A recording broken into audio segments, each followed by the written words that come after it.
At 0742 on March 6, 1945, Corporal Clarence Smoyer crouched inside the turret of an M26 Pershing tank in the rubble-choked streets of Cologne, watching a German Panther crew rotate their 75mm gun toward the intersection where two American Shermans had just stopped. 21 years old, 7 months in combat across France and Germany, 5 enemy tanks destroyed. The Panther fired twice. Both rounds punched through the lead Sherman's gun shield within inches of each other. 3 American crewmen died instantly. The commander tried to bail out, his left leg gone below the knee. Smoyer had grown up in Perryville, Pennsylvania, in coal country where his father worked the mines. He had never been in a fistfight. He had hunted exactly once, for rabbit, and felt sick afterward. Now he sat behind the gun sight of America's most powerful tank, watching smoke pour from a Sherman crew compartment 2 streets away. By March 1945, the U.S. Army had lost thousands of Sherman tanks to German guns. The Panther outweighed the Sherman by 10 tons. The Tiger weighed even more. German 75mm and 88mm guns could penetrate Sherman armor at ranges where American 75mm rounds bounced off German steel. During the Battle of the Bulge 3 months earlier, American tank battalions had been devastated. Entire companies lost half their vehicles in single engagements. Crew survival rates told the story. If your Sherman got hit, you had seconds to escape before ammunition cooked off and turned 33 tons of steel into a crematorium. The problem had been obvious since Normandy. The solution had been delayed for 3 years. Army Ground Forces Command, led by Lieutenant General Leslie McNear, insisted the Sherman was adequate. Tank destroyers would handle enemy armor. American doctrine said tanks supported infantry and avoided tank versus tank combat. German doctrine said otherwise. So did battlefield reality. The Ordnance Department had designed a heavy tank in 1942. The T-26 program produced multiple prototypes. Each iteration added armor, improved the gun, refined the suspension. Each iteration also added weight and complexity. McNair's staff rejected every proposal. The Sherman worked fine in North Africa, they argued. Why fix what was not broken? By 1944, that argument was killing American tankers. The Battle of the Bulge changed everything. 400 German tanks, including Panthers and Tiger IIs, smashed into American lines in December 1944. Sherman crews fought bravely and died quickly. After the Ardennes, nobody could pretend the Sherman was sufficient. In January 1945, the first 20 T-26E3 tanks, later designated M26 Pershing, arrived at the Belgian port of Antwerp. General Omar Bradley split them between 2 veteran divisions, 10 to the 3rd Armored, 10 to the 9th Armored. The tanks reached a maintenance facility near Aachen, Germany, on February 17th. Division commanders sent their best crews for training. The Pershing had a different transmission than the Sherman, but similar controls. Each crew fired 28 rounds to familiarize themselves with the 90mm main gun. The flash was bigger. The recoil was harder. The noise made your ears ring even through the intercom headset. Smoyer remembered his first test fire. A farmhouse stood 1,200 yards downrange. Major General Maurice Rose, commander of the 3rd Armored Division, stood 20 feet behind the tank with his staff. Rose had ordered the target, the farmhouse chimney. Smoyer centered the reticle and pulled the trigger. The muzzle blast knocked Rose and every officer near him flat on their backs. The chimney exploded into fragments. Rose stood up, brushed dirt off his uniform, and grinned. Smoyer hit 2 more chimneys at longer range. Rose approved the Pershing for combat. If you want to see how Smoyer's experimental tank performed in the streets of Cologne, please hit that like button. Every like helps us share these forgotten stories with more people. Please subscribe. Back to Smoyer. The first Pershings entered combat on February 25th near the Roer River. One was knocked out the next day by a hidden Tiger, but others killed German tanks at ranges where Shermans would have been helpless. By early March, the 3rd Armored was pushing toward the Rhine. Cologne sat on the western bank, a major industrial city, Germany's 4th largest, now a wasteland of rubble and smoke. 262 Allied bombing raids had reduced most of the city to broken stone and twisted steel. Only the twin spires of Cologne Cathedral still stood, rising above the destruction like tombstones. On the morning of March 6th, Smoyer's crew received their orders. They would lead the advance into Cologne's city center. Their Pershing, one of only 20 in all of Europe, would be first through every intersection, first to draw fire from every hidden anti-tank gun. Rose himself had chosen them for the mission. It was supposed to be an honor. Smoyer touched the small Bible in his breast pocket and watched the streets ahead narrow into shadows. The Pershing lurched forward at 0800 hours. Staff Sergeant Robert Early commanded from the turret. Corporal John DeRiggi loaded the 90mm rounds. Private Homer Davis assisted on the bow machine gun. Private William McVeigh drove. Smoyer manned the main gun. They had been a crew since September 1944, fighting through Normandy hedgerows and Ardennes snowdrifts in a Sherman. 3 weeks ago, they received the Pershing. The crew named their tank Eagle 7 after the Philadelphia Eagles. Cologne had been Germany's fourth largest city, 1 million people before the war. Now perhaps 40,000 remained, hiding in cellars and subway tunnels beneath mountains of rubble. The streets were canyons of broken masonry. 3-story apartment blocks had collapsed into roadways. Tram lines twisted into the air like metal vines. Every intersection offered a dozen firing positions for German Panzerfaust teams. Every basement window could hide an 88mm anti-tank gun. The 3rd Armored Division had entered Cologne's outskirts on March 2nd. 4 days of house-to-house fighting followed. German defenders used the city's infrastructure against the Americans. Underground pedestrian tunnels connected basements across entire blocks. Soldiers called them mouse trails. German infantry would appear behind American positions, attack, then vanish back underground before anyone could respond. Snipers fired from church steeples and factory smokestacks. Anti-tank crews waited until American vehicles passed, then fired into the thin rear armor. The Pershing's advantages were obvious. Its frontal armor measured 4 inches thick, double the Sherman's protection. The 90mm gun could penetrate any German tank at combat range. But in urban warfare, those advantages meant less. A Panzerfaust fired from 20 feet away did not care about armor thickness. Molotov cocktails dropped from 3rd-story windows landed on engine decks where armor was thinnest. The Pershing weighed 46 tons. Many Cologne bridges could not support that weight. Streets that Shermans navigated easily became traps for the heavier vehicle. Smoyer watched through his periscope as Eagle 7 rolled past the remnants of what had been a shopping district. Mannequins lay scattered among bricks and glass. A streetcar sat overturned, its windows blown out.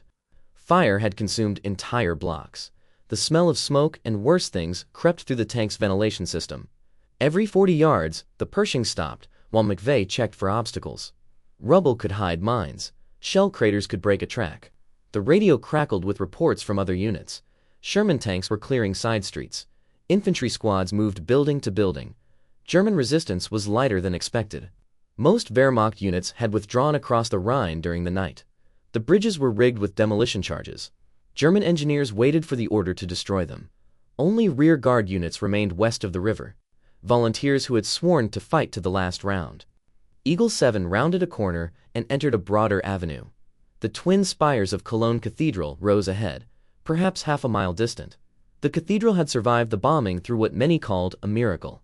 262 raids had reduced the surrounding city to fragments, but the medieval structure stood intact. Its Gothic towers were navigation points for every unit in the city. Every map reference started from the cathedral. Every radio transmission mentioned the spires as a landmark. The Pershing advanced another block, then another. The streets grew wider as they approached the city center. More dangerous, too. Wide streets meant longer sightlines. Longer sightlines meant German gunners had more time to aim. Smoyer kept his eye pressed to the gun sight, scanning windows and doorways. His right hand rested on the turret traverse control. His left hand hovered near the trigger. At 09:15, the radio delivered new orders. German tanks were operating near the cathedral square. At least 2 Panthers confirmed, possibly a Tiger. American infantry had pulled back after taking casualties. Eagle 7 was to proceed to the cathedral area and eliminate enemy armor. Smoyer felt his mouth go dry. The Pershing had never faced a Panther in direct combat. Every crewman knew the statistics. Panther frontal armor was 5 inches thick. Its 75mm gun could penetrate 6 inches of steel at 1,000 yards. In North Africa and Normandy, single Panthers had destroyed entire American platoons. The Pershing's engine rumbled as McVeigh increased speed. The cathedral spires grew larger through the periscope. Somewhere ahead, German tank crews were waiting. Eagle 7 approached the cathedral district at 0930. The streets narrowed again. Buildings that still stood rolled 4 and 5 stories, creating urban canyons where sunlight barely reached the pavement. Smoky haze from morning fires drifted between the ruins. McVeigh slowed the Pershing to walking speed. The 46-ton tank made less noise at low throttle, but every revolution of the treads still echoed off the masonry walls. Smoyer rotated the turret slowly, covering the left side of the street, while Davis watched the right through his bow gun periscope. The 90mm main gun swung across storefronts and alley mouths. Empty windows stared back like eye sockets in a skull. This section of Cologne had been a commercial district before the war. Department stores, cafes, office buildings. Now it was a maze of collapse and shadow, where any doorway could hide a Panzerfaust team. The radio transmitted in short bursts. 2 companies of American infantry were pinned down 3 blocks east of the cathedral. German machine gun fire from multiple positions, mortar rounds falling on their location. They needed armor support, but no Shermans could reach them. The approach streets were blocked by rubble. Only the wider avenue that Eagle 7 was following provided a clear path to the cathedral square. Another transmission came through. 2 Sherman tanks from F Company had attempted to reach the cathedral from the north. Both were operating without infantry support. Dangerous in urban terrain, but F Company's riflemen were engaged elsewhere. The Shermans had orders to reconnoiter the square, identify enemy positions, then withdraw and wait for reinforcements. Early acknowledged the transmission. Eagle 7 would link up with the F Company Shermans near the cathedral. 3 American tanks could suppress enemy positions long enough for infantry to advance. Standard combined arms tactics, the kind of operation the 3rd Armored had executed successfully dozens of times since Normandy. The Pershing rolled past a burned-out German half-track. Its crew lay nearby, killed by American machine gun fire sometime in the previous 24 hours. Beyond the half-track, the street opened into a small plaza. A fountain stood in the center, dry and pockmarked with shell fragments. The avenue continued straight ahead toward the cathedral spires. At 0947, Smoyer heard the sound through his headset. 2 rapid booms, heavy caliber, echoing from somewhere ahead. Then silence. Then a 3rd boom. Tank gunfire. Definitely tank gunfire. The characteristic crack thump of high-velocity rounds hitting armor plate followed a moment later. The radio erupted with frantic transmissions. F Company Sherman had been hit, crew bailing out, 2nd Sherman taking fire. German tank position unknown but close to the cathedral. All units advised, Panther operating in cathedral vicinity. Early's voice came through the intercom, calm despite the situation. Eagle 7 would continue forward.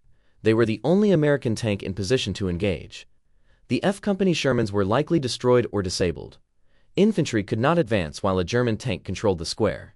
The mission had not changed. Eliminate enemy armor.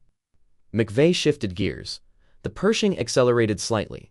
Still slow by open field standards, but faster than the careful pace they had maintained. Speed meant noise. Noise meant the Germans would hear them coming. But speed also meant less time exposed in any single position. Urban combat was a calculation of risks.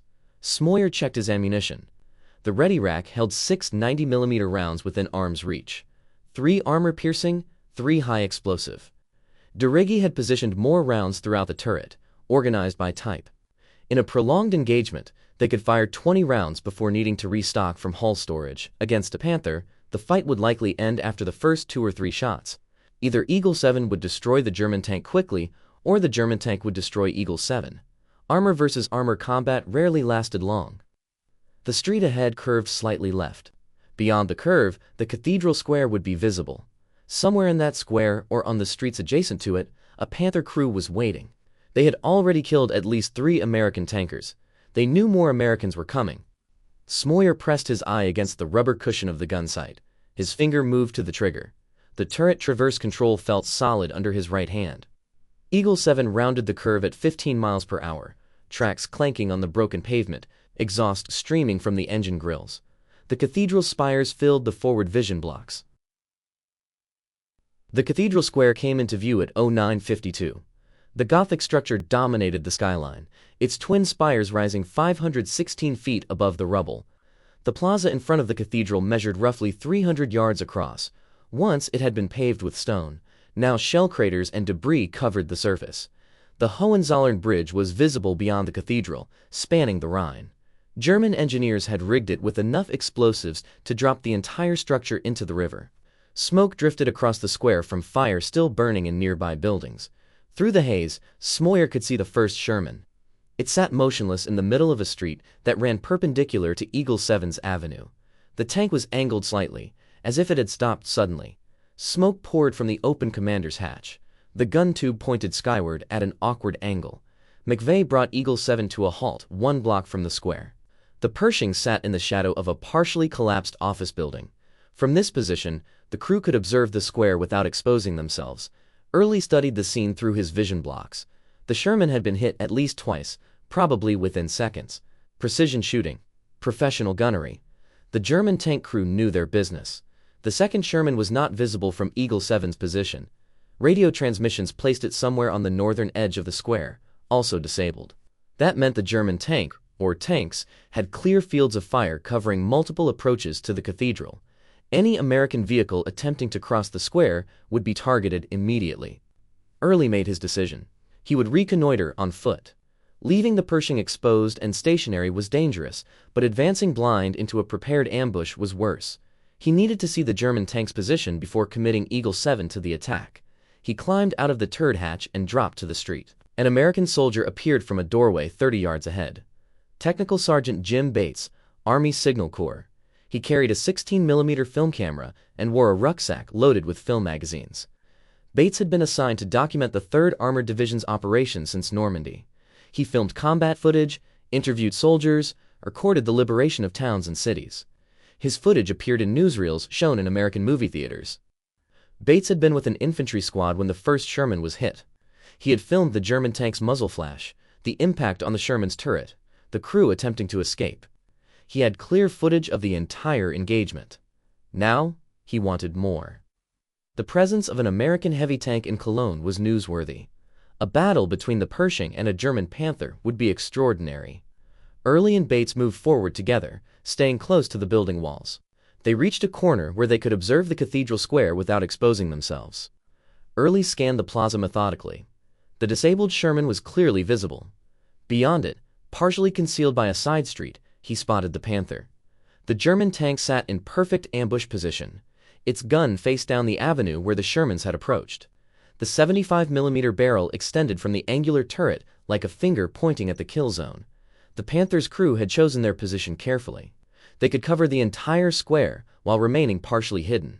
Any American tank entering from the north would expose its vulnerable side armor. Early studied the geometry. The Panther could not see Eagle 7's current position. The building blocked their line of sight. But if Eagle 7 advanced into the square, the Germans would spot them immediately. A frontal engagement across 300 yards of open ground favored neither side. Both tanks had guns capable of penetrating the other's armor at that range, but there was another option. A side street ran parallel to Eagle 7's avenue. If the Pershing could loop around the block, they might approach from the west. The Panther's gun faced north. Its turret would need to rotate to engage a threat from the west. Turret rotation took time. Not much time, perhaps 3 or 4 seconds, but enough. Enough for one shot. Early returned to Eagle 7. He explained the plan through the intercom. They would advance down the parallel street. At the intersection closest to the cathedral, they would turn left and enter the square. The Panther would be to their right, roughly 90 degrees from Eagle 7's gun. Smoyer would have a clear shot at the German tank's side armor. The thinnest armor. The killing shot. McVeigh acknowledged. Derigi loaded an armor-piercing round. Davis readied the bow gun. Smoyer rotated the turret until the main gun pointed right, anticipating the angle they would need when they reached the intersection. The Pershing's engine revved. The 46 tons of steel began moving. Bates positioned himself in a second-story window overlooking the cathedral square. His camera was ready. Eagle 7 rolled toward the intersection where a Panther crew waited. Eagle 7 entered the side street at 09:58. The avenue was narrower than the main approach, barely wide enough for the Pershing's bulk. Building fragments littered the pavement. McVeigh navigated around a crater, keeping the tank moving at steady speed. Too slow, and they would be an easy target. Too fast, and Smoyer could not aim properly. The intersection ahead appeared through the driver's vision blocks. Beyond it, the cathedral square opened to the right. Smoyer kept his eye pressed to the gun sight, watching the angle where the Panther would appear. His finger rested on the trigger. The turret was already traversed 90 degrees right. When they cleared the corner, the German tank should be directly in his sight picture. Should be. Combat never matched the plan exactly. 50 yards from the intersection. 40 yards. 30. McVeigh maintained speed. The engine noise would alert the Panther crew. The Germans would hear the Pershing before they saw it. But sound took time to locate. Direction was difficult to determine in the echoing streets. The German commander would need seconds to identify the threat. 20 yards. The Pershing's bow emerged from the side street into the intersection. McVeigh's periscope gave him a limited view to the right. He saw the Panther immediately. The German tank sat exactly where Early had described, perhaps 110 yards away. The distance was point-blank range for a 90mm gun, but the Panther's turret was moving. The long gun barrel was rotating toward them. Someone in the German tank had spotted the Pershing faster than expected. McVeigh made a split-second decision. He did not stop the tank. Stopping would make Eagle 7 stationary. A stationary tank was a dead tank. He gunned the throttle instead. The Pershing lurched forward into the intersection, crossing the German tank's line of fire. Smoyer saw the Panther appear in his sight, the angular turret, the long gun, the dark muzzle swinging toward him. Every instinct screamed that he was looking directly down the barrel of a 75mm cannon that could penetrate his armor at this range. Training took over. Smoyer did not wait for the Pershing to stop. American tanks rarely fired on the move. The gun was not stabilized. Accuracy dropped significantly when the vehicle was moving, but stopping meant dying. He compensated for the motion, led the target slightly, and squeezed the trigger. The 90mm gun fired at 09:59 and 12 seconds. The armor-piercing round crossed 110 yards of open space in a fraction of a second. It struck the Panther's turret face just below the gun mantlet. The impact was visible even through the muzzle flash and smoke. A shower of sparks erupted from the point of contact. Metal fragments spalled off the interior surface, turning into shrapnel inside the crew compartment. Inside the Panther, Oberleutnant Wilhelm Bartelbruth tried to process what he was seeing. The tank that had appeared in the intersection was too low and angular to be a Sherman. It looked almost German. He hesitated. Was it friendly? The question lasted perhaps half a second. Then the impact came. McVeigh brought the Pershing to a stop in the middle of the intersection. Fully exposed now. No cover. But stationary meant Smoyer could aim properly. DeRiggi already had another armor-piercing round in his hands. The breech was open. He slammed the round home and locked the breech. Smoyer had not taken his eye from the sight. The first shot had hit high. Good hit, but not catastrophic. The Panther was still operational. He adjusted his aim point lower, targeting the hull side just below the turret ring. The Panther's side armor was thinner than the front, 40mm instead of 80. The 90mm gun could penetrate 40mm easily. He fired again at 09:59 and 17 seconds. The second round struck the Panther's right side, penetrating the armor plate and continuing through the crew compartment. The projectile exited through the left side armor, leaving 2 holes the size of dinner plates.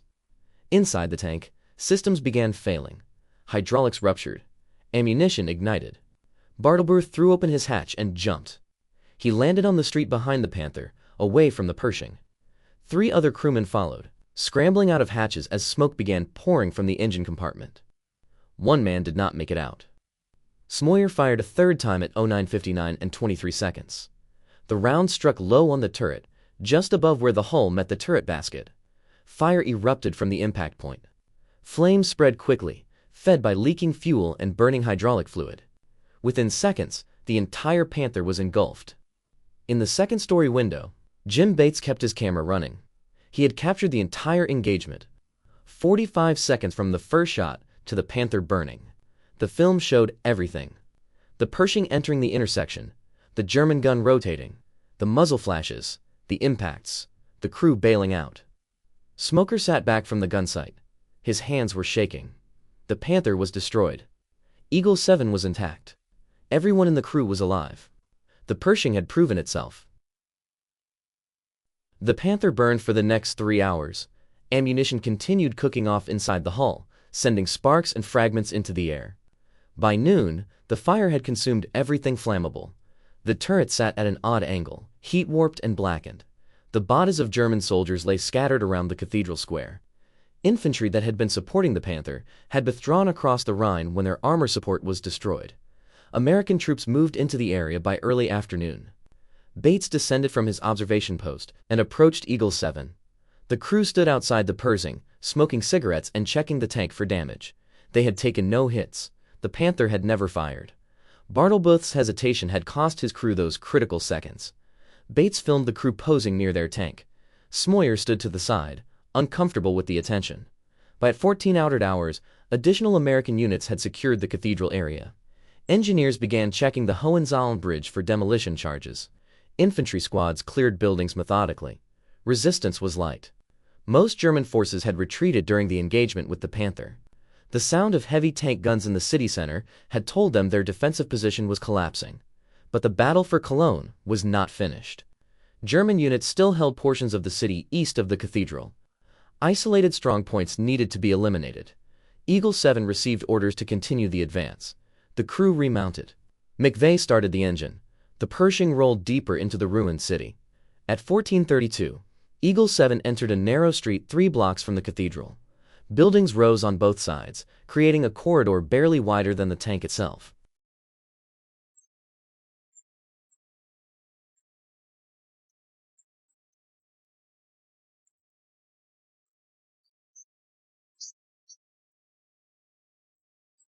Weaving between debris, to Smoyer, it looked like a staff car.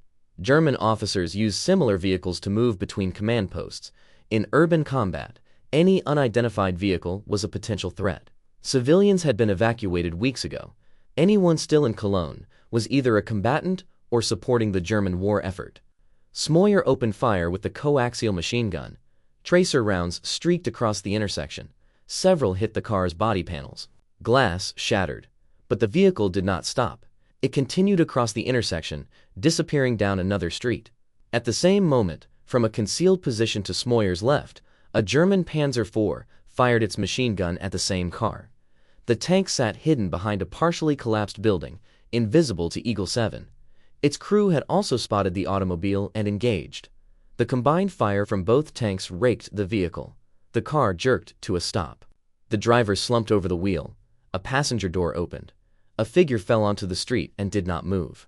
Smoyer saw the muzzle flash from the German tank. A Panzer IV, older model, probably a Mark IV Ausf H. Not as dangerous as the Panther, but still capable of destroying a Sherman. Against a Pershing, the odds favored the American tank. But the Panzer's position was good. It had cover. Eagle 7 sat exposed in the street. The German tank began to withdraw, backing deeper into its concealed position behind the collapsed building. Smoyer could see only the front portion of the hull, not enough to guarantee a killing shot. The Panzer disappeared completely behind the rubble. McVeigh tried to maneuver the Pershing for a better angle, but the narrow street limited movement. The building that concealed the German tank was a 4-story residential structure. The front facade had collapsed, but the rear portion still stood. Interior walls were visible through the gap. The Panzer was somewhere behind those walls, repositioning for another shot. Smoyer made a decision. He could not see the German tank, but he could see the building. He rotated the turret until the 90mm gun pointed at the base of the standing wall section. The high explosive round in the breech was designed to destroy fortifications and buildings. He aimed for the corner support, where the wall's structural integrity was weakest. The gun fired at 14:34 and 48 seconds. The high explosive round detonated against the brick and concrete. The explosion removed a section of the corner support approximately 6 feet wide. For a moment, nothing happened. Then physics took over. Without the corner support, the entire wall section lost stability. 4 stories of masonry and wooden beams began to collapse inward. The building fell onto itself in a cascade of dust and fragments. Tons of rubble crashed down, filling the space where the Panzer IV had been concealed. The noise echoed through the street like thunder. Dust clouds billowed outward, obscuring visibility for several seconds. When the dust cleared, the building was gone. In its place sat a mountain of broken stone and twisted metal. Somewhere beneath that pile, a German tank sat buried. Inside that tank, 18-year-old machine gunner Gustav Schaefer and his commander had seconds to escape before the rubble sealed them inside. Schaefer and his tank commander clawed their way out of the Panzer IV through the turret hatch. Rubble covered the tank's hull. Dust filled the air so thick it was difficult to breathe. They scrambled over broken masonry and twisted steel beams, moving away from the American tank before more rounds came. The rest of their crew remained inside the buried vehicle, attempting to extract themselves through other hatches. Within minutes, all 4 crew members had escaped. They disappeared into the ruins, making their way toward the Rhine. By nightfall, they had crossed the river and surrendered to American military police. Eagle 7 continued operations in Cologne for another 2 days. The city fell completely to American forces by March 8. Engineers secured the Hohenzollern Bridge before German demolition teams could destroy it, but other bridges across the Rhine had been blown. The cathedral stood intact, a Gothic monument rising above devastation. Bates's footage of the Panther engagement reached newsreel editors within a week. The film appeared in American movie theaters by late March. Smoyer's sister saw it at a local cinema in Pennsylvania. She recognized her brother and brought their parents to see the screening the following day. The 3rd Armored Division did not rest. By March 10, they were advancing east beyond the Rhine, pushing deeper into Germany. Resistance varied. Some towns surrendered without fighting. Other locations required house-to-house clearance. The Wehrmacht was disintegrating, but isolated units continued following orders. Fanatics and SS troops fought to the death. Hitler Youth members threw themselves at American tanks with Panzerfausts. On March 30, Major General Maurice Rose was riding at the front of a column south of Paderborn. His command style had not changed. He still led from forward positions, refusing to direct operations from a rear headquarters. At approximately 1800 hours, his jeep encountered a German tank unit that had broken through American lines. Tiger tanks blocked the road ahead. Rose's driver attempted to evade, but a Tiger commander cut them off. The German soldier emerged from the turret hatch and pointed a machine pistol at the jeep. Rose reached toward his holster, either to surrender his weapon or to resist. The German fired. Rose was hit multiple times and died instantly. He was the highest-ranking American officer killed by enemy fire in the European theater. His body was recovered the next day by elements of the 3rd Armored Division. Smoyer's unit was part of the recovery operation. Rose's death affected the entire division. Soldiers who had served under him since North Africa struggled with the loss. He had been a demanding commander, but fair. He had taken the same risks he asked of his men. His funeral was held at the Netherlands American Cemetery in Margraten. Thousands attended. The war continued. The 3rd Armored pushed east through April, encountering pockets of resistance that collapsed quickly once engaged. By late April, German units were surrendering en masse. The Wehrmacht had ceased to exist as an organized fighting force. On May 7, Germany surrendered unconditionally. May 8 was declared Victory in Europe Day. Smoyer remained in Germany through the summer as part of the occupation force. Eagle 7 was eventually shipped back to the United States for display and study. The Ordnance Department wanted to analyze the Pershing's combat performance. Engineers documented every scratch and dent on the armor. Ballistic experts measured the gun barrel wear. Maintenance crews noted mechanical issues. By September 1945, Smoyer received orders to return home. He sailed from Bremerhaven to New York aboard a troop transport. The voyage took 8 days. He arrived at Fort Dix, New Jersey for processing. Within a week, he received his discharge papers. Corporal Clarence Smoyer, United States Army, service number 334-900-86, was released from active duty on September 24, 1945. He returned to Pennsylvania, to Lehighton, where his parents still lived, to familiar streets and people who remembered him as the quiet kid who had never wanted to fight. He found work at a cement plant. He married Melba Whitehead in 1946. They had 3 children. He rarely spoke about the war, but the war had not finished with him. At night, he dreamed about Cologne, about the cathedral spires rising above smoke, about the Panther burning in the square, and about a black automobile racing across an intersection, caught between American and German guns, about a figure falling from the passenger door onto the cobblestones. That image would haunt Clarence Smoyer for the next 68 years. For decades, Smoyer carried the weight of that moment. The woman in the car, the figure that fell to the street. He did not know who she was. He did not know if his bullets had killed her, or if the German tank's fire had been responsible. He knew only that she was dead, and that he had pulled the trigger. His wife Melba noticed the nightmares. He would wake up swinging his fists at enemies only he could see. The memories were so vivid that decades felt like days. His son Barry died of a heroin overdose in the 1970s. Melba developed Alzheimer's disease and eventually forgot his name. She passed away in 2017 after 71 years of marriage. The people who had anchored Smoyer's civilian life were gone. The war remained. In 1996, at age 73, Smoyer saw Jim Bates's footage of Cologne for the first time. A documentary about the 3rd Armored Division included the Cathedral duel. But the footage also showed something Smoyer had never seen clearly during the battle. The black automobile, the machine gun fire, the passenger falling from the car. A woman. Young. Dead. The image confirmed what Smoyer had feared for 50 years. He had killed a civilian. The knowledge was crushing, but it also created a need for resolution. He wanted to know who she was. He wanted to apologize to her family. He wanted forgiveness, though he did not believe he deserved it. In 2013, at age 89, Smoyer returned to Cologne. A German journalist had researched the incident and identified the victim, Katharina Esser, 26 years old, the youngest of 4 sisters. She had cared for her parents while her sisters married and started families. She worked as a clerk in a grocery store and took night classes in home economics. On March 6, 1945, she and her boss had attempted to escape the city. They were caught in the crossfire. The journalist arranged a meeting at Esser's grave. Smoyer arrived expecting to be alone with his guilt. Instead, he found Gustav Schaefer waiting for him, the German gunner whose Panzer IV had also fired at the car, the man who had been buried under rubble when Smoyer collapsed the building. They were both 18 years older than they had been in 1945. Both carried the same memory. Both believed they had killed Katharina Esser. They met on the cathedral steps. Smoyer extended his hand. Schaefer took it. They walked together to the mass grave where Esser was buried, along with other civilian casualties. Neither man knew whose bullets had killed her. Perhaps both. Perhaps neither. The chaos of urban combat made certainty impossible. What mattered was that they had both fired. They shared responsibility. They shared guilt. Schaefer placed yellow roses on the grave. Smoyer knelt to do the same and lost his balance. Schaefer caught him before he fell.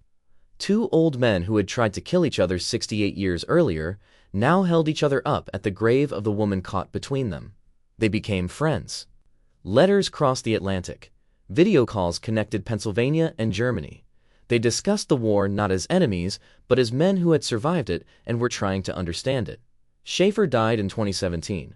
Smoyer sent flowers to the funeral with a note, "I will never forget you.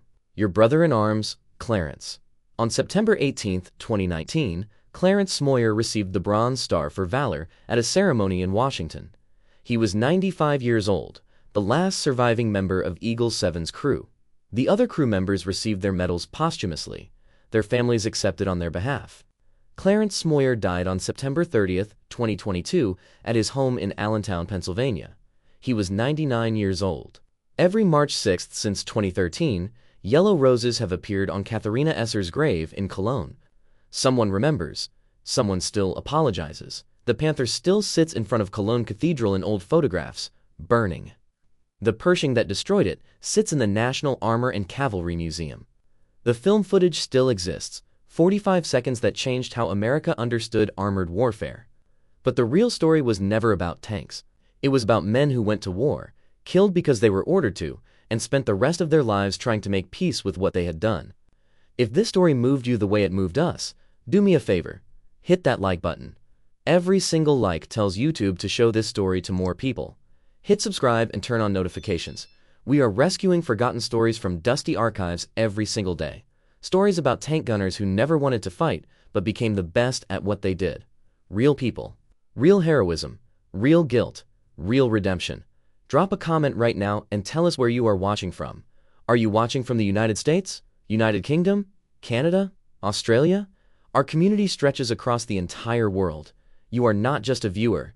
You are part of keeping these memories alive. Tell us your location. Tell us if someone in your family served. Just let us know you are here. Thank you for watching. And thank you for making sure Clarence Smoyer and Katharina Esser Do not disappear into silence. These people deserve to be remembered, and you are helping make that happen.